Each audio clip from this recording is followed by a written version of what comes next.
ಸತ್ಯದರ್ಶನ ವಿಶೇಷ ಕಾರ್ಯಕ್ರಮಕ್ಕೆ ಮತ್ತೊಮ್ಮೆ ಸ್ವಾಗತ. ಅಭಿಜಿತ್ ಹೇಳ್ತಾ ಇದ್ರು ಕುದುರೆ ಬಗ್ಗೆ ಹೇಳ್ತಾ ಇದ್ರು. ಇಲ್ಲ ಅದು ಹೇಗೆಂದ್ರೆ ಕುದುರೆಗಳ ಭಯ ಅದಕ್ಕೆ ಒಂದೊಂದ್ಸಾರಿ ಯಾವಾಗ ಭಯ ಅಂತ ಹೇಳೋದು ಕಷ್ಟ. ಅದು ನೋಡಿ, ಅದು ಎಸ್ಪೆಷಲಿ ಇವಾಗ ಇಂಥ ಐಸ್ಲ್ಯಾಂಡಿಕ್ ಪೋನಿ ಅಂತೀವಿ ಅದಕ್ಕೆ, ಅದು ಫ್ಯೋರ್ಡಿಕ್ ಪೋನೀಸ್ ಅಂತೀವಿ, ಐಸ್ಲ್ಯಾಂಡಿಗೆ ನೇಟಿವ್ ಕುದುರೆಗಳು. ಇಂಥವು ಸ್ವಲ್ಪ ಟೆಂಪರ್ಮೆಂಟಲ್ ಬೇರೆ ಒಂದೊಂದ್ಸಾರಿ. ಅದಕ್ಕೆ ಯಾವಾಗ ಅದಕ್ಕೆ ಅಪಾಯ ಕಂಡು ಬಂತು, ಗಾಬರಿ ಆಗ್ಬಿಡ್ತು, ಅದ್ರ ಪ್ರಾಣ ಮುಖ್ಯ. ನಮ್ಮ ಇಂಡಿಯನ್ ಕುದುರೆಗೂ ಆ ಕುದುರೆಗೆ ಏನು ವ್ಯತ್ಯಾಸ? ಬಹಳ ಡಿಫ್ರೆಂಟ್. ಏನಂದ್ರೆ ಇವನ್ನ ಕೋಲ್ಡ್ ಬ್ಲಡ್ಸ್ ಅಂತೀವಿ. ಕೋಲ್ಡ್ ಬ್ಲಡ್ಸ್ ಅಂದ್ರೆ ಬಹಳ ಸ್ವಲ್ಪ ಮಸ್ಲಿಂಗ್, ಬೋನ್ ಸ್ಟ್ರಕ್ಚರ್ ಡಿಫ್ರೆಂಟ್ ಆಗಿರುತ್ತೆ. ನಮ್ಮ ಕುದುರೆಗಳು, ನಮ್ಮ ಕಡೆ ಕಾಠಿಯಾವಾಡೀಸ್, ಮಾರ್ವಾಡೀಸ್ ಕುದುರೆಗಳಂತೀವಿ, ರಾಜಸ್ಥಾನ್ ಮಾರ್ವಾರ್ ಕಡೆಯಿಂದ ಬರುತ್ತೆ. ಅದ್ರ ಕಿವಿ ನೀವು ನೋಡಿರ್ಬೋದು, ಹಿಂಗೆ ಒಂಥರ ಮಚ್ಚಿನ ತರ ಬರುತ್ತೆ, ಶೇಪ್ ಅಲ್ಲಿ ಇರುತ್ತೆ. ಅದು ಹಾಟ್ ಬ್ಲಡ್ಸ್ ಅಂತೀವಿ. ಅದು ಅಂತ ಕುದುರೆಗಳು ಬಿಲ್ಟ್ ಫಾರ್ ಸ್ಪೀಡ್, ಎಂಡ್ಯೂರೆನ್ಸ್, ಮರಳುಗಾಡಿನಲ್ಲಿ ಬಹಳ ಕಮ್ಮಿ ನೀರು ಇರೋ ಸ್ಥಿತಿನಲ್ಲಿ ಹೋಗುವಂತ ಕುದುರೆಗಳು. ಇನ್ನೊಂದು ಇಲ್ಲಿ ನಾನು ಗಮನಿಸಿದ್ದು, ಬಹಳ ಸ್ಲೋಲಿ ಬರ್ತಾರೆ ದರ್ಶನ್ ಫಸ್ಟ್ ಕುದುರೆ ಮೇಲೆ, ನಂತರ ಸಡನ್ ಗೇರಪ್ ಆಗ್ತಾರೆ. ಅಲ್ಲ, ಅದು ಸುಮ್ಮನೆ ಕುದುರೆದು ಎರಡು ತರ ವ್ಯತ್ಯಾಸ. ನಾವು ನಾವು ನಡಿತೀವಿ, ಓಡ್ತೀವಿ, ಎರಡು ತರ ನಮ್ದು ಗೇಟ್ ಇರುತ್ತಲ್ಲ, ಅದೇ ತರ ಕುದುರೆ ಟ್ರಾಟ್ ಇರುತ್ತೆ, ಕ್ಯಾಂಟರ್ ಅಂತ ಇರುತ್ತೆ. ಫಸ್ಟ್ ಟ್ರಾಟ್ ಮಾಡ್ಕೊಂಡ್ಬಂತು, ಅದು ನಡೆಯೋದು ಕುದುರೆಗೆ ಒಂಥರ ನಡೆಯೋದಕ್ಕಿಂತ ಒಂದ್ ಸ್ಟೆಪ್ ಹೆಜ್ಜೆ, ಅದು ಟ್ರಾಟ್.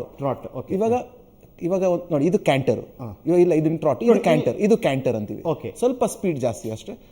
ಬಟ್ ಅದು ಕುದುರೆ use to doing all that. ಕುದುರೆ ಏನಂದ್ರೆ ದೂರದಿಂದಾನೇ ಅದಕ್ಕೆ ಎಲ್ಲೋ ಗಾಬರಿ ಆಗಿದೆ, ಅದು ಅವಾಗಲೇ ಅದು ಹೇಳಿದೆ, ಫಸ್ಟ್ ಸ್ಟಾಪ್ ಮಾಡ್ತೀನಿ ಅಂದಿದೆ. ಬಟ್ ದರ್ಶನ್ ಅವ್ರ ಪಾಪ ಅವರು ಶಾರ್ಟ್ ಮೇ ಬಿ ಡಿಸ್ಕಂಟಿನ್ಯೂ ಮಾಡಬಾರ್ದು ಅಂತ ಅವರು ಉತ್ಸಾಹದಲ್ಲಿ ಕುದುರೆನ ಪುಷ್ ಮಾಡಿದ್ದಾರೆ ಮುಂದೆ. ಬಟ್ ಅವ್ರ ಬ್ಯಾಲೆನ್ಸ್ ತಪ್ಪಿದೆ ನೋಡಿ. ಎಷ್ಟು ಸ್ಪೀಡ್ ಅಲ್ಲಿ ಇರ್ತಿರ್ಬೋದು ಸರ್ ಆ ಕುದುರೆ ಬೀಳುವಂತ ಸಂದರ್ಭದಲ್ಲಿ? ಅಷ್ಟು ಹೇಳೋದು ಕಷ್ಟ ಇದು ದೂರದಿಂದ. ಬಟ್ ಇಟ್ ವಾಂಟ್ ಅಷ್ಟು ಸ್ಪೀಡ್ ಏನಿರಲ್ಲ, maybe about 30 km/h maybe that much, not too much. ಇಲ್ಲಿ ಇದು ಟ್ರಾಟ್ ಅಲ್ಲಿ ಬರ್ತಾ ಇದೆ. ಟ್ರಾಟ್ ಇನ್ನು ಇವಾಗ ಕ್ಯಾಂಟರ್ ಎತ್ತಿದೆ ನೋಡಿ. ಇಲ್ಲಿ ಒಂದು ಕ್ಯಾಂಟರ್ ತೆಗೆದು ಅದು ಅಲ್ಲೇ ಅಲ್ಲೇ ಹೇಳ್ತಾರೆ. ಏನಂದ್ರೆ ಆ ಟರ್ನ್ ಇತ್ತಲ್ಲ ಸರ್, ಅವ್ರ ಬಾಡಿ ಟರ್ನ್ ಆಗಿರೋದ್ರಿಂದ ಅಷ್ಟು ಏಟ್ ಆಗಿಲ್ಲ ಇವರಿಗೆ. ಸೊ ಈ ಡಿಂಟ್ ರೆಸಿಸ್ಟ್, ಯಾಕಂದ್ರೆ ಅವ್ರು ಪ್ರೊಫೆಷನಲ್ ಆಗಿರೋದ್ರಿಂದ. ಈ ಫಾಲ್ ಅಲ್ಲಿ ಏನಾಯ್ತು ಅಂದ್ರೆ ಅವ್ರ ಬಾಡಿ ಟರ್ನ್ ತಗೊಂಡ್ಬಿಟ್ಟಿರೋದ್ರಿಂದ ಏನಾಯ್ತು, ಅವ್ರಿಗೆ ಆ resistance flow, it's like waves ಅಂತೀವಲ್ಲ, ಆತರ ಈ ಫಾಲ್ ಬಂದು ಆ ಟರ್ನಿಂಗ್ ಅಲ್ಲೇ ಅವರು ಟರ್ನ್ ಆಗ್ಬಿಟ್ರು. ಈಗ ವೆಂಕಟ್, ಕೆಲವರು ಈಗ ಇವರು ಕುದುರೆ ಸವಾರರು ಎಕ್ಸ್ಪರ್ಟ್ ಇದರಲ್ಲಿ, ಯಾರು ದರ್ಶನ್, ಸಾಧಾರಣವಾಗಿ ಎಲ್ಲ ಹೀರೋಗಳಿಗೆ ಕೂಡ ಕುದುರೆ ಸವಾರಿ ಎಲ್ಲ ಬಂದಿರುತ್ತೆ. ಡೆಫಿನೆಟ್. ಸಮಟೈಮ್ಸ್ ಬಂದಿರಲ್ಲ ಅಂತ ಇಟ್ಕೊಳ್ಳಿ, ಕೆಲವು ಸ್ಟಾರ್ಗಳಿಗೆ ಕುದುರೆ ಸವಾರಿ ಮಾಡಬೇಕಾಗತ್ತೆ. ಆಗ ಏನ್ ಮಾಡ್ತೀರಿ ನೀವು? ಆಗ at least we have to give rehearsals for them. Rehearsals ಕೊಟ್ಟು, ಆಮೇಲೆ ಆ ಬೇಸಿಕ್ಸ್ ಫಾಲಿಂಗ್ಸ್ ಇದೆಲ್ಲ, ಸಪೋಸ್ ಲೆಫ್ಟ್ ಸೈಡ್ ವೇರಿ ಆದ್ರೆ ಲೆಫ್ಟ್ ಫಾಲಿಂಗ್, ರೈಟ್ ಸೈಡ್ ಅದು ಬಿಲೋ ಇದು ಆದ್ರೆ ರೈಟ್ ಫಾಲಿಂಗ್, ಈ ಬೇಸಿಕ್ ಮೂವ್ಮೆಂಟ್ಸ್ ಇದೆ. ಸೊ ಆ ಒಂದು ಮೂವ್ಮೆಂಟ್ಸ್ ಅವರು ತರೋ ಇದ್ದಾಗ they can escape easily. So ಈ ಬೇಸಿಕ್ ಆಕ್ಚುಲಿ ಆಲ್ಮೋಸ್ಟ್ ರೈಡರ್ಸ್ಗೆ ಅದು ಗೊತ್ತಿರುತ್ತೆ. That's why they escape easily. Right, stunt ಮಾಡ್ತಾರಲ್ಲ ಇವರು, ಇದರಿಂದ ನೋಡಿ, ಇವ್ರು ಸ್ಟಂಟ್ ಮಾಡೋದ್ರಿಂದ ಅವ್ರಿಗೆ ಅಭ್ಯಾಸ ಬಂದ್ಬಿಟ್ಟಿದೆ. ಇದ್ರು ರೋಲ್ ಆಗಿ ರೆಸಿಸ್ಟ್ ಮಾಡಬಾರ್ದು ಅಂತ ಇವ್ರು ವೆಂಕಟ್ ಹೇಳೋದು correct, very right. That's why escape. First jump ಅಲ್ಲಿ ಎಸ್ಕೇಪ್ ಆದ್ರು, ಬಟ್ ಸೆಕೆಂಡ್ ಆ ಬೆಡ್ ಮೇಲೆ ಬಿದ್ದಾಗ ವಾಟ್ ಹ್ಯಾಪೆಂಡ್ ಇಸ್, ಅವ್ರಿಗೆ ಅನ್ಎಕ್ಸ್ಪೆಕ್ಟೆಡ್ ಆಗಿ ಸ್ಲಿಪ್ ಆಯ್ತದು. ಸೊ ಈ ಕುಡಂಟ್ ರೆಸಿಸ್ಟ್. ಅಭಿಜಿತ್, ಈಗ ನಾವು ಕುದುರೆಗಳನ್ನ ನೋಡಿರ್ತೀವಿ, ಲಗಾಮಿಂಗ್ ಇಟ್ಕೊಂಡಿರ್ತಾರೆ, ಎರಡು ಕಾಲಲ್ಲಿ ಆ ಕುದುರೆಗೆ ಹಿಂಗೆ ಹೊಡಿತಾ ಇರ್ತಾರೆ. ಅದೇನು ಸಿಗ್ನಲ್ಲು ಪಕ್ಕ? So very important. ಏನಂದ್ರೆ ಎಲ್ಲರಿಗೂ ಒಂದು ಊಹೆ ಇರೋದೇನಂದ್ರೆ ಕುದುರೆ ಲಗಾಮಿಂದ ಓಡಿಸ್ತೀವಿ ಅಂತ. ಬಹಳ ತಪ್ಪದು. ಕುದುರೆನ ಓಡಿಸೋದು ನಾವು ಬರೀ ಕಾಲಿಂದ. ಲಗಾಮ್ ಇರೋದು ಬರೀ ಬ್ಯಾಲೆನ್ಸ್ಗೋಸ್ಕರ. ಲಗಾಮ್ ಇಲ್ದೇನೆ ಕೆಲವರು ಬಹಳ ಒಳ್ಳೊಳ್ಳೆ ರೈಡರ್ ಲಗಾಮ್ ಇಲ್ದೆ ಕೂತ್ಕೊಂಡು ಹಾಗೆ ಬರೀ ಕಾಲಲ್ಲಿ ಓಡಿಸ್ತಾರೆ ಕುದುರೆನ. So that is the true rider. Darshan ಅವರು ಸೀಟ್ ನೋಡಿದ್ರೆ ನೋಡಿ, ಕಾನ್ಫಿಡೆಂಟ್ ಆಗಿ ಕೂತಿದ್ದಾರೆ, ಅವ್ರ ಹ್ಯಾಂಡ್ಸ್ ಫ್ರೀ ಆಗಿದೆ. He is a good rider. So that is think. ಆ ಲೆಗ್ಸ್ ಅಲ್ಲೇ ಎಲ್ಲ ಸಿಗ್ನಲ್ ಇರೋದು ಕುದುರೆಗೆ ಬೇಸಿಕ್ ರೈಡಿಂಗ್ ಅಲ್ಲಿ. ನಿಮ್ಗೆ ಅಲ್ಲಿಂದ ನೋಡುವಾಗ ಲೆಗ್ಸ್ ಅಲ್ಲಿ ಏನಾದ್ರೂ ಅಂದ್ರೆ ಚಳಿ ಇದ್ದ ಕಾರಣದಿಂದಾಗಿ ಪಾಸಿಬಲ್ ಅದು ಇರ್ಬೋದು. ಇನ್ನೊಂದು ಏನಂದ್ರೆ, ಇಲ್ಲಿ ಫಸ್ಟ್ ಕುದುರೆ ಅದು ಸಿಗ್ನಲ್ ಕೊಟ್ಟಲ್ಲ, ಸಿಗ್ನಲ್ ಕೊಟ್ಟಾಗ್ಲೇ ದರ್ಶನ್ ಅವ್ರ ಬ್ಯಾಲೆನ್ಸ್ ತಪ್ಪಿದೆ. ಯಾಕೆಂದ್ರೆ ಅವ್ರು ಏನಿದ್ದಾರೆ, ಬ್ಯಾಕ್ ಸೀಟ್ ಅಲ್ಲಿ ಇಲ್ಲ, 4 ಸೀಟ್ ಅಲ್ಲಿ ಇದ್ದಾರೆ ಸ್ಪೀಡ್ಗೋಸ್ಕರ. ಅದು ಬ್ಯಾಲೆನ್ಸ್ ತಪ್ಪಾಗಿ ಅವ್ರು ಮುಂದೆ ಬಂದ್ಬಿಟ್ಟಿದೆ, ಮುಂದೆ ಬಂದಿದೆ. ಸೊ ಕುದುರೆ ಇಮಿಡಿಯೇಟ್ಲಿ ಸೆಕೆಂಡ್ ಸ್ಟೆಪ್ ತಗೊಂಡು ತಿರ್ಗಾ ತಲೆ ಬಗ್ಗಿದೆ.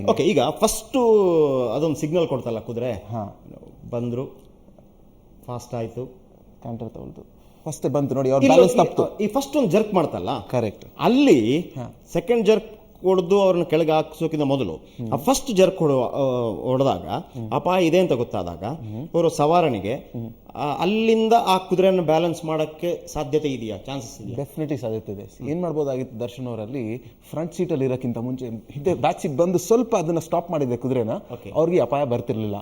ಬಟ್ ಅವರು ಆ ಶಾರ್ಟ್ ಕಂಪ್ಲೀಟ್ ಮಾಡೋ ಉತ್ಸಾಹದಲ್ಲಿ ಪುಷ್ ಮಾಡಿದ್ದಾರೆ ಕುದುರೆ, ನಡಿ ಮುಂದೆ ಹೋಗೋಣ. ಮೋರ್ ಓವರ್ ಏನಾಗುತ್ತೆ ಅಂದ್ರೆ ಸರ್, ಈ ಶೂಟಿಂಗ್ಸ್ ಅಂದ್ರೆ it's A challenging aspect.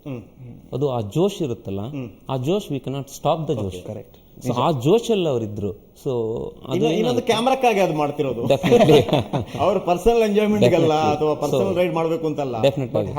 Hats off, C ಅವ್ರಿಗೆ ಅಷ್ಟು ಜೋಶ್ ಇದೆ ನೋಡಿ, ಅವ್ರ that he wants to do it ಅಂತ. ಬಟ್ ಅಭಿಜಿತ್, ಈಗ ಇವರು 6.2 ಇರಬೇಕು, ನಿಯರ್ಲಿ ಒಂದು same superman Christopher Reeve ಅಷ್ಟೇ ಹೈಟ್ ಇದ್ದಾರೆ. ಹೌದು, 80-85. ಈಗ ಅಮಿತಾಬ್ ಬಚ್ಚನ್ ಅಷ್ಟು ಹೈಟ್ ಇದ್ದು ಕೂಡ, ಅವರ ಪೀಕ್ ಟೈಮಲ್ಲಿ ಕೂಡ ಅವರ ಹೈಟ್ ಇದ್ದದ್ದು 82-85 ಸಮಥಿಂಗ್.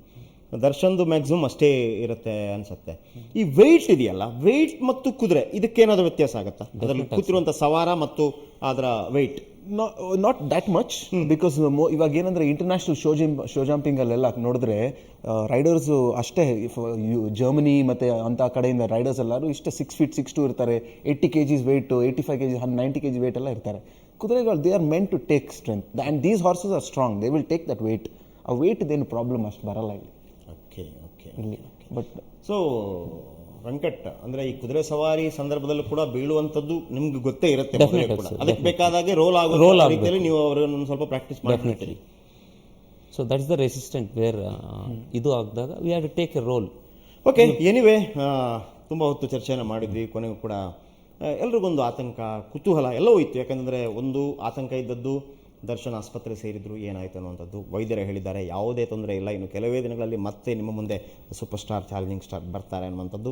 ಇನ್ನು ಎರಡನೇ ಪಾಯಿಂಟ್ ನಮಗಿದ್ದದ್ದು, ಯಾಕೆ ಆ ರೀತಿಯ ತಪ್ಪುಗಳಾಯಿತು ಅನ್ನುವಂಥದ್ದು.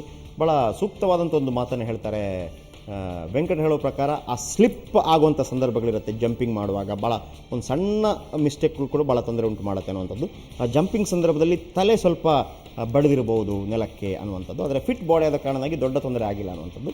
ಇನ್ನು ಅಭಿಜಿತ್ ಹೇಳೋ ಪ್ರಕಾರ ಕುದುರೆ ಫಸ್ಟ್ ಟೈಮ್ ಒಂದು ರೀತಿಯಲ್ಲಿ ಜರ್ಕ್ ಹೊಡೆದಾಗ, ಒಂದು ಸೂಚನೆಯನ್ನು ಕೊಟ್ಟಾಗ ಬ್ಯಾಕ್ ಸೀಟಲ್ಲಿ ಏನಾದರೂ ದರ್ಶನ್ ಇದ್ದಿದ್ರೆ ಖಂಡಿತವಾಗ್ಲೂ ಲಗಾಮ್ ಮುಖಾಂತರ ಅದನ್ನು ಮ್ಯಾನೇಜ್ ಮಾಡ್ಬೋದಿತ್ತು. ಆದರೆ ಅವ್ರು ಫ್ರಂಟ್ ಸೀಟಲ್ಲಿದ್ದರು, ಅಂದರೆ ಬಾಡಿ ಕಂಪ್ಲೀಟ್ ಮುಂದಕ್ಕೆ ಬೆಂಡ್ ಆಗಿತ್ತು, ಹಾಗಾಗಿ ಅಲ್ಲಿ ಕಂಟ್ರೋಲ್ ಮಾಡೋಕ್ಕೆ ಆಗಿಲ್ಲ ಅನ್ನುವಂಥದ್ದು. ಏನೇ ಇರಲಿ, ಒಟ್ಟಾರೆಯಾಗಿ ದರ್ಶನ್ ಇನ್ನು ಒಂದು ವಾರದ ರೆಸ್ಟ್ ನಂತರ ಮತ್ತೆ ಬೆಳ್ಳಿತೆರೆಯಲ್ಲಿ ಮಿಂಚಲಿದ್ದಾರೆ. ಅವರ ಬೃಂದಾವನ ಚಿತ್ರಕ್ಕೂ ಕೂಡ ನಾವು ಶುಭವನ್ನು ಕೋರೋಣ. ಅವ್ರಿಗೂ ಕೂಡ ಆದಷ್ಟು ಬೇಗ ಆರೋಗ್ಯದಿಂದ ಮತ್ತೆ ಸ್ಕ್ರೀನ್ ಮೇಲೆ ಕಾಣಲಿ ಅಂತೇಳಿ ಹಾರೈಸೋಣ. ನಿಮ್ಮಿಬ್ಬರಿಗೂ ಕೂಡ ಕಾರ್ಯಕ್ರಮದಲ್ಲಿ ಭಾಗವಹಿಸಿ ಚರ್ಚೆಯಲ್ಲಿ ಭಾಗವಹಿಸಿ ಥ್ಯಾಂಕ್ ಯು. ಓಕೆ ವೀಕ್ಷಕರೇ, ಇದೇ ಈ ಹೊತ್ತಿನ ವಿಶೇಷ ಸತ್ಯ ದರ್ಶನ. ನೇರ ದಿಟ್ಟ ನಿರಂತರ ಸುದ್ದಿಗಾಗಿ ನೋಡ್ತಾ ಇರಿ ಸುವರ್ಣ.